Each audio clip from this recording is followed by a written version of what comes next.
Olá, meu nome é Rui, eu sou professor do Departamento de Processos Psicológicos da Universidade de Brasília. Essa é a quinta aula de um curso online de percepção que também existe em caráter presencial e ela é obrigatória para o curso de Psicologia. Nessa aula a gente está falando de processamento neural de visão. Processamento neural diz respeito a como que o sinal que ele vem do ambiente, ele é codificado em sinal eletroquímico, ele vai sofrendo transformações desde a retina até o córtex, tá? Essa aula está sendo dividida em alguns vídeos, né? Esse é o segundo vídeo que a gente está falando de campos receptivos. Eu já gravei um vídeo sobre inibição lateral e recomendo que vocês assistam antes de assistir esse vídeo aqui. Enfim, já que a gente vai falar de campos receptivos, o que é isso? Tá? Esse termo aqui ele foi cunhado pelo Kiefer Hartline. O Hartline, a gente já falou de um estudo dele na aula passada, quando a gente estava falando de como que era a visão no caranguejo ferradura, o límulos, né, que foi muito importante para a gente entender como que funciona a visão. Tá? Esse estudo aqui, quando ele fala de campo receptivo, é um estudo até anterior àquele que eu estava falando. Ele é do final da década de 30 e início da década de 40. E todas essas contribuições do Hartline fizeram com que ele fosse reconhecido e ele foi laureado com o Nobel em 1967, o Nobel de Fisiologia e Medicina. Eu havia esquecido de dar essa informação na aula anterior.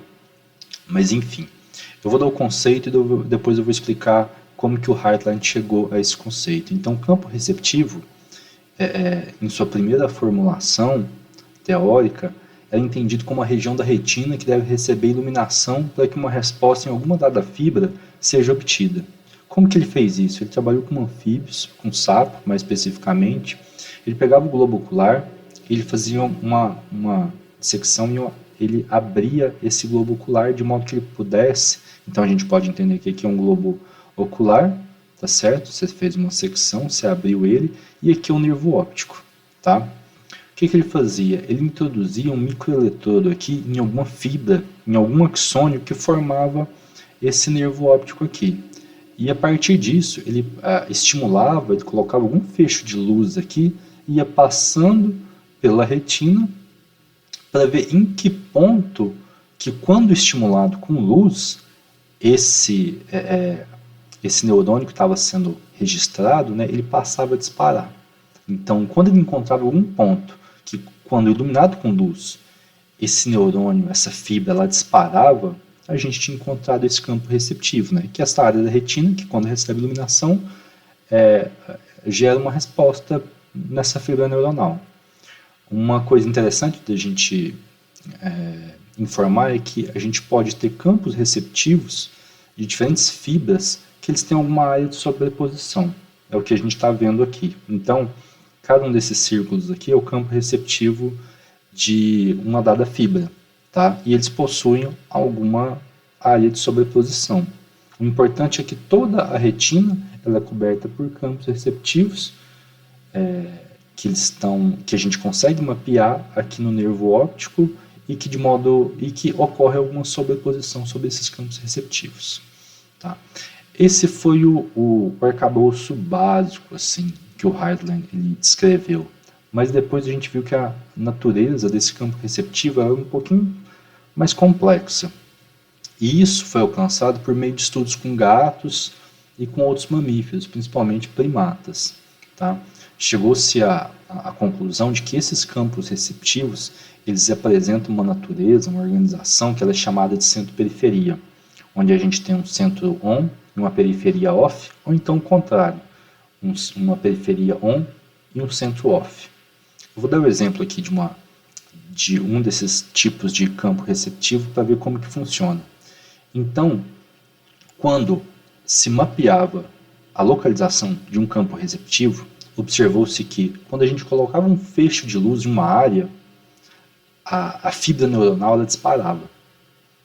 Nesses estudos iniciais de eletrofisiologia e tal, ela disparava. À medida que a gente aumentava esse feixe de luz, e isso passava por uma área que a gente passa a chamar de periferia, a taxa de disparo diminuía.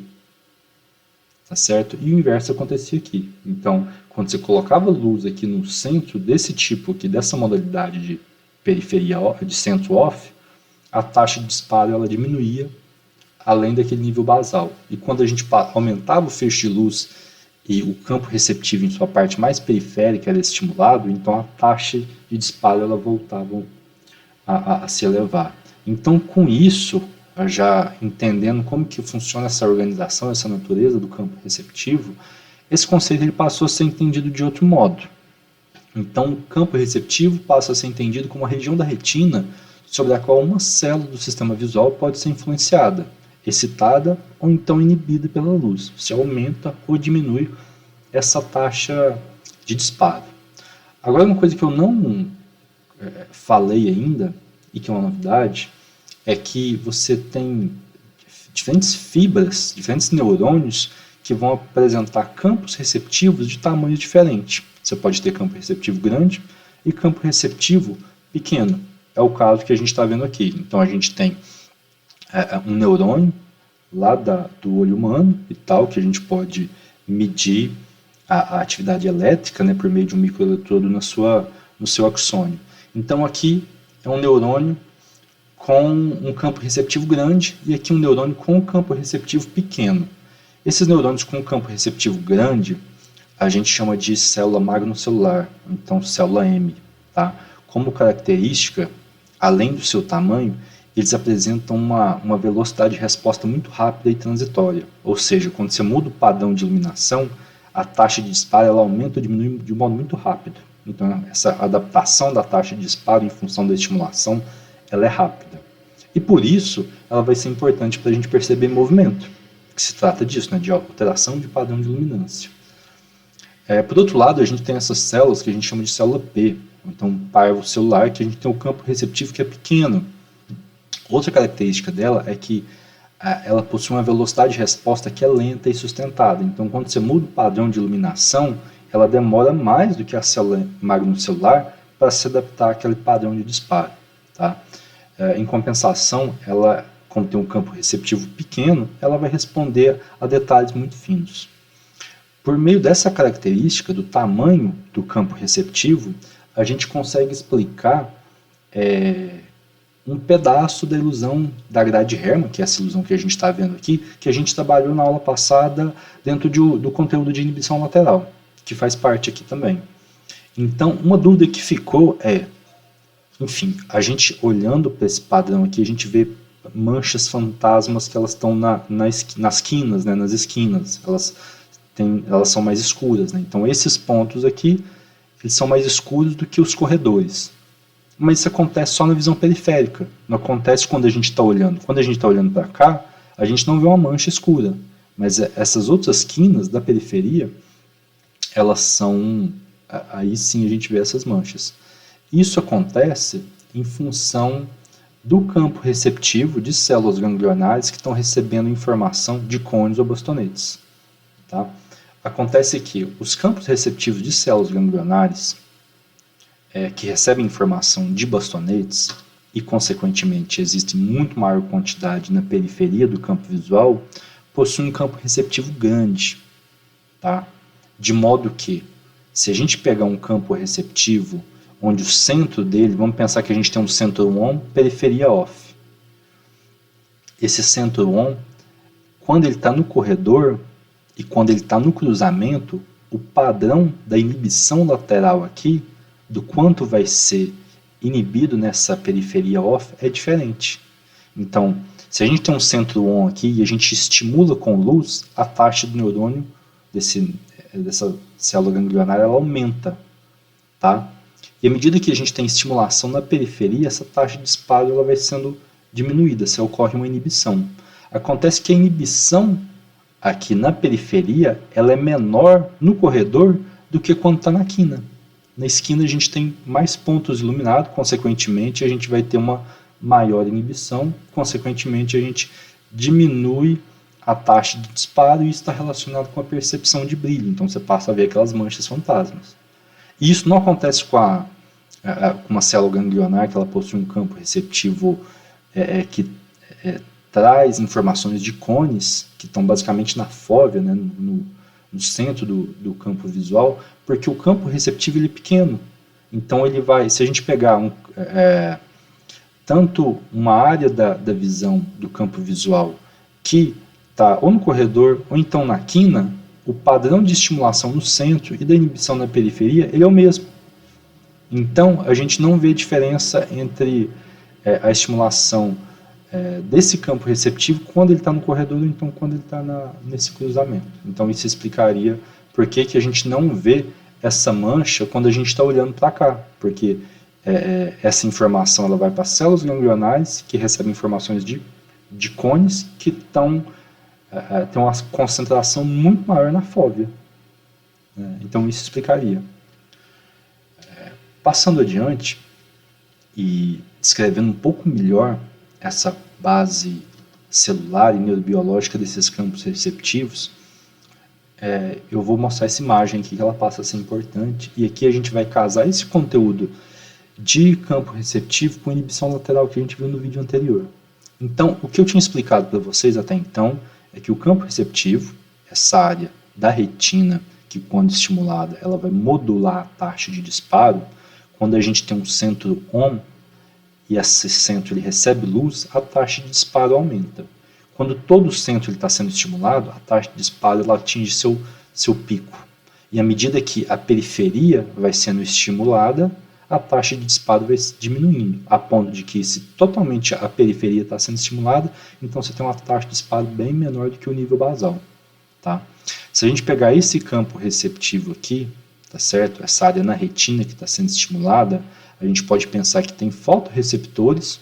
Vamos pensar que a gente está falando de alguns cones aqui. Então você tem fotorreceptores tanto na periferia quanto no centro. Então aqui a gente tem 2 fotorreceptores na periferia e um no centro. Quando eles recebem luz, a gente tem todo aquele processo de isomerização de pigmentos visuais e a transdução do sinal da energia luminosa em energia eletroquímica, né? Então esses neurônios eles disparam, né, esses fotorreceptores, e isso é um sinal excitatório, tá certo? Vamos pensar o seguinte: esse neurônio aqui do centro, ele recebeu luz, ele dispara e ele vai se comunicar com um sinal que é excitatório também, com uma célula bipolar que faz parte daquela arquitetura da retina. E por meio disso, o sinal ele vai passando. Então, você passa de um fotorreceptor para uma célula bipolar para uma célula ganglionar. Essa é a via vertical que a gente comentava naquelas aulas anteriores sobre visão. Mas o que a gente tinha comentado também no vídeo anterior é que a gente tem camadas que elas são transversais, elas são horizontais, de células amácrinas e horizontais. E a importância dessas camadas era principalmente de levar informação de sinal inibitório, e que é o que acontece aqui. Então, esse sinal que é excitatório, ele vai estimular essa célula aqui, uma célula horizontal, a máquina, e essas células aqui elas vão promover sinapses que são inibitórias, que quando em contato com esse fotorreceptor, vai hiperpolarizar ele e diminuir a chance dele disparar. Então, quanto maior a estimulação aqui, maior vai ser o sinal aqui inibitório e menor a chance dessa célula aqui do centro disparar. Então, isso seria a base biológica desse antagonismo centro-periferia que a gente observa nesses campos receptivos. E a gente vê como que esses conceitos de inibição lateral e de campo receptivo eles estão imbricados. Até então, eu estava falando de campo receptivo e de inibição lateral que acontecia no olho, né? E esses estudos do Hartline, eles faziam um registro no nervo óptico. Agora tem 2 pesquisadores muito importantes que utilizaram essa mesma metodologia, ou seja, você colocar microeletrodos em fibras neuronais, né, em neurônios, e você vê como eles disparam em função de alguma iluminação no olho. É só que eles passaram a registrar informação não só no nervo óptico, eles seguiram todo o caminho das vias visuais até chegar em áreas corticais. E isso fez com que a pesquisa em campos receptivos ela iniciasse uma nova era. E os 2 grandes expoentes disso foi o Thorsten Wiesel e o David Hubel. Talvez seja até hoje os principais pesquisadores na área de visão. Então, por meio deles, foi possível seguir os efeitos do processamento ao longo de diferentes níveis do sistema visual ao determinar os padrões de luz que eles são mais efetivos para gerar respostas nos neurônios de cada nível. E essas contribuições deles foi reconhecido também, e eles foram laureados com o Nobel em Fisiologia e Medicina em 1981, também por meio dessas contribuições na fisiologia da visão. Antes de falar o que eles fizeram em si, então já que eles saíram do olho e eles foram caminhando por meio das vias visuais, é interessante a gente apresentar essas vias visuais, tá certo? Então aqui a gente tem uma representação de como que a informação trafega. Vamos pensar que aqui é o campo visual. A gente tem o campo visual direito, o campo visual esquerdo. Essa informação do campo visual, ela vai atingir a retina. E é na retina que a gente tem os campos receptivos. Isso é importante para deixar claro. Por mais que a gente manipule a informação no campo visual, o campo receptivo ele se encontra na retina. Tá? O que acontece? Em função da arquitetura do sistema visual, tudo que inicialmente é apresentado no campo visual direito vai ser projetado para o hemisfério cerebral esquerdo. Isso porque, nesse caso, essa informação do campo visual direito ela é projetada para a hemiretina nasal aqui do olho direito e para a hemiretina temporal do olho esquerdo. A retina, como a gente está falando, ela é bipartida, então ela tem dois tipos de informações que trafegam. Uma nasal, né, mais próxima do nariz, e outra temporal. Essa informação que chega nessa hemiretina temporal, ela não cruza os hemisférios cerebrais. Então ela é processada ipsilateralmente. E essa informação que chega na retina nasal, ela cruza os hemisférios cerebrais, o hemisfério cerebral, e ela é processada contralateralmente. O cruzamento, ele se dá numa estrutura que a gente chama de quiasma óptico. Então aqui no quiasma, a gente vê que parte da informação ela é cruzada contralateralmente, parte da informação ela é processada ipsilateralmente. E a gente consegue saber disso em função de onde na retina que essa informação ela é refletida, se na hemiretina temporal ou nasal. Mas enfim, passando aqui pelo quiasma óptico, a informação ela vai chegar em uma região talâmica muito importante, que a gente chama de núcleo geniculado lateral. Não vai chegar só aqui não, vai chegar também nos colículos superiores. Cerca de 10% da informação ela chega nos colículos superiores, 90% da informação mais ou menos chega aqui no núcleo geniculado lateral. Tá? Essa informação que chega nos colículos superiores, ela não vai gerar uma imagem, né, uma representação visual, mas ela é importante para a programação de movimentos oculares e reflexos visuais, né, piscada, esse tipo de coisa. E aqui no colículo superior também tem alguma comunicação com o sistema límbico, e a gente tem outros processos também de navegação no espaço, né, que são importantes, que a gente não vai falar agora. O que é mais importante para a gente é essa informação que chega no núcleo geniculado lateral. Tá? O núcleo geniculado lateral ele faz parte do tálamo, que é uma estrutura muito importante do mesencéfalo, que funciona como uma relé de informações, é uma central de retransmissão, é como se fosse uma grande rodoviária central, para quem mora em Brasília. Então tem muita informação chegando, muita informação saindo, e é o tálamo que está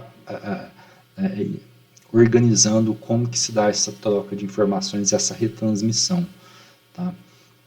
Uma vez que a informação ela chega, e o tálamo ele é composto de muitos núcleos, assim, e esse núcleo geniculado lateral é onde você chega o input visual, e essa informação faz sinapse aqui, e ela é retransmitida até uma área que a gente chama de V1, que é o córtex visual primário, ou então córtex estriado, né, que é equivalente à área 17 de Brodmann. Tá?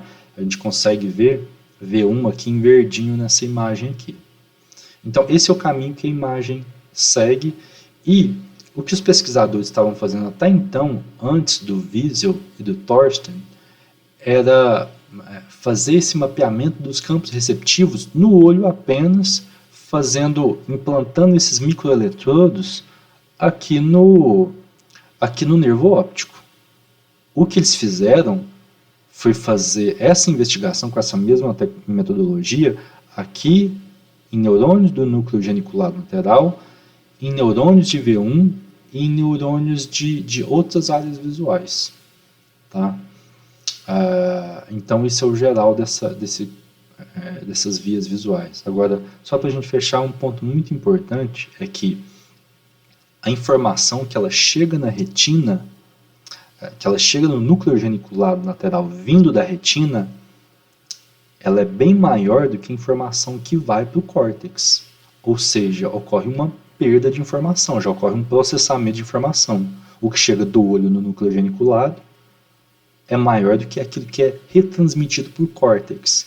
E o que é mais interessante ainda, o núcleo geniculado lateral, ele recebe mais aferência, ele recebe mais sinal vindo do córtex do que da própria retina. Então a gente vê como que as áreas corticais elas podem modular essa entrada do input visual.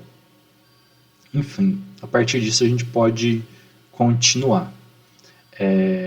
Uma coisa, acho que um ganho também que aconteceu com os estudos do Wiesel e do Rubel foi que eles não projetavam as imagens no olho, eles projetavam numa transparência, no slide, no campo visual. Isso permitiu uma maior flexibilidade para você produzir estímulos visuais. Então você podia produzir estímulos visuais que eles eram mais refinados. Você podia fazer barras claras, barras escuras, ou então qualquer tipo de padrão. Isso era diferente, né? Esse refinamento não era possível quando você projetava luz diretamente na retina. Então o que eles faziam era basicamente projetar um estímulo visual, tá certo? Na parede. E uma coisa muito interessante que eles chegaram é que em V1, no córtex visual primário, eles conseguiram encontrar algumas células, alguns neurônios que respondiam a pontos de luz, né? Ou então sombras que eram circulares, né? Que obedeciam aquele princípio de campos receptivos centro-periferia. Mas eles encontraram o que eles chamavam de células corticais simples. Essas células corticais simples eram neurônios lá do estriado de V1 que eles respondiam a barras, então o campo receptivo era alongado. E o modo como eles descobriram, isso foi muito inusitado. Então eles estavam muito desmotivados porque eles não estavam conseguindo encontrar campos receptivos em V1, e aí em dado momento eles estavam usando um gato como animal experimental, e eles foram mexer no slide que continha o estímulo, e eles perceberam que o neurônio que estava sendo registrado, ele passou a disparar muito. E eles perceberam que o neurônio estava disparando não ao estímulo, esse estímulo circular aqui, concêntrico, mas a borda, tinha uma borda escura da transparência. Então eles tiveram um insight de que as células em V1 elas responderiam a padrões lineares, e foi isso que eles passaram a investigar. Então era um padrão mais complexo. Para quem é meu aluno na UNB e tem acesso ao slide, aqui a gente tem um link do vídeo, e a gente consegue também ver esses vídeos no YouTube, eles estão disponíveis, né, de como foram essas descobertas. Então, como que eles passaram a fazer? Qual que era o procedimento experimental? Uma vez que eles descobriam que V1 respondia à barra. Eles utilizavam principalmente gatos, né, gatos anestesiados, que tinham uma visão estacionária, aí você tinha algum tipo de lente aqui, e você projetava estímulos no campo visual, né, numa tela de projeção. Então eles passaram a projetar barras de diferentes tamanhos, diferentes espessuras, diferentes orientações. Esse sinal chegava na retina, né, e você tinha o registro de fibras axonais individuais. Então eles iam registrando fibra por fibra, para você ter uma amostragem disso, e eles iam vendo que tipo de padrão de estímulo fazia com que essas fibras elas respondessem. Então eles apresentavam todo tipo, você tinha um amplificador para aumentar esse sinal, né, a magnitude desse sinal, e você tinha um osciloscópio onde você tinha uma representação gráfica desses disparos neuronais. Então, o Witzel e o Rubel eles apresentaram diferentes orientações do estímulo e eles iam verificando a que tipo de orientação que essas células respondiam. Eles observaram que os neurônios eles respondiam a padrões específicos dessas barras. Então, eles respondiam de modo mais vigoroso quando a barra estava numa orientação específica. Então, no caso aqui, a gente tem uma barra vertical e você tem uma maior taxa de disparo. À medida que você vai inclinando essa barra, a taxa de disparo diminui. Então, eles chegaram a fazer algumas representações de uma curva em que você tem um ajustamento e você representa esse disparo neuronal em função da orientação dessas células. Aqui, por exemplo, a gente tem uma fibra neuronal, o impulso por segundo de uma fibra neuronal que ela respondia a barras na vertical. À medida que você tinha alteração da orientação dessa barra, a taxa de disparo ela diminuía. Ou seja, eles falaram o seguinte, qual que é a descoberta aqui? Que em V1 o campo receptivo ele era alongado. Então, células em V1 lá no córtex visual respondiam a barras e não a um padrão circular, centro-periferia. E mais que isso, você tinha uma sensibilidade para a orientação dessa barra. Então, células de V1 respondiam a barras de determinada orientação. E isso eram as células corticais simples. Aí eles perceberam também, nos estudos subsequentes, que existiam outros tipos de células que respondiam a padrões de estímulos mais complexos. Uma dessas células eram chamadas de células corticais complexas. Então, você tinha neurônios do estriado que respondiam ao movimento, além de orientação. Então, aqui, eles encontraram campos receptivos. O campo receptivo ele era maior, né? E aqui não fazia sentido você falar de área on e área off, né? Mas você tinha campo receptivo, neurônios com campo receptivo que respondiam a barras de determinada orientação que se movimentavam em determinado sentido. Então você pega uma barra aqui e você move para baixo, você não tem taxa de disparo. À medida que você coloca ela na orientação correta e faz o movimento na direção correta, você tem uma taxa de disparo máxima. Então isso é o comportamento de células corticais complexas. Você tem também outro tipo de células que são chamadas de end-stopped cells, que são neurônios lá de V1 que respondem a linhas em tamanho específico ou ângulos, ou a ângulos, né? Além de orientação e movimento. Então, além de orientação e movimento, respondem a um tamanho específico. Então, aqui a gente tem a taxa de disparo no osciloscópio, né? E aqui a gente tem todo o campo receptivo e aqui a gente tem o estímulo iluminado. A gente vê que à medida que você vai aumentando o estímulo, então o estímulo desse tamanho tem uma taxa de disparo máxima.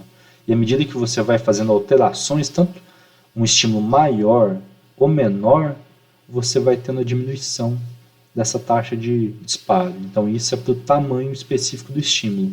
Isso acontece também para ângulos, né? Então para quinas. Então quando você tinha um padrão visual com uma quina, um ângulo em determinada posição, você tinha uma maior taxa de disparo.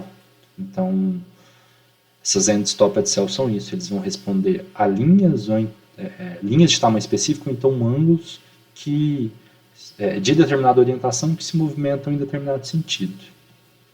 Então, só retomando o que a gente viu até agora, né?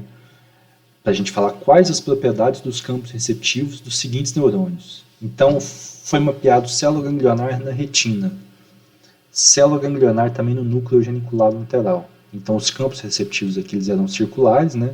Centro-periferia. E célula cortical simples em V1, lá em V1 a gente também tem célula campo receptivo centro-periferia, mas a gente acha em maior quantidade essas células corticais simples, onde o campo receptivo é alongado, né? Então, a célula cortical ela responde a barra, né, em determinada orientação. Já uma célula complexa vai responder a campos receptivos, onde você tem uma barra em determinada orientação e com movimento em determinado sentido. Já essa end-stopped cells vai ter uma barra, um campo receptivo maior, que vai responder a estímulos em movimento, em determinada orientação, e vai responder ao tamanho do estímulo, ou então a diferentes angulações. Então pensa, isso foi possível lá na década de 60, 70, por meio de uma eletrofisiologia de registro de fibras neuronais singulares, né? Então você registrava fibra por fibra, né? Para você ia tendo uma amostragem. É uma técnica que era disponível na época. Isso levou a um entusiasmo muito grande da área, porque à medida que as pessoas iam investigando cada vez mais a área cortical, eles percebiam que quanto mais complexa a área em que eu estou investigando, mais complexo é o padrão do estímulo que eu tenho que projetar para que essa fibra neuronal, esse neurônio responda, né? Então, uma pergunta que os pesquisadores da área tinham até que ponto de complexidade esses detectores de características eles podem alcançar no córtex humano? Então, isso gerava grande entusiasmo, né?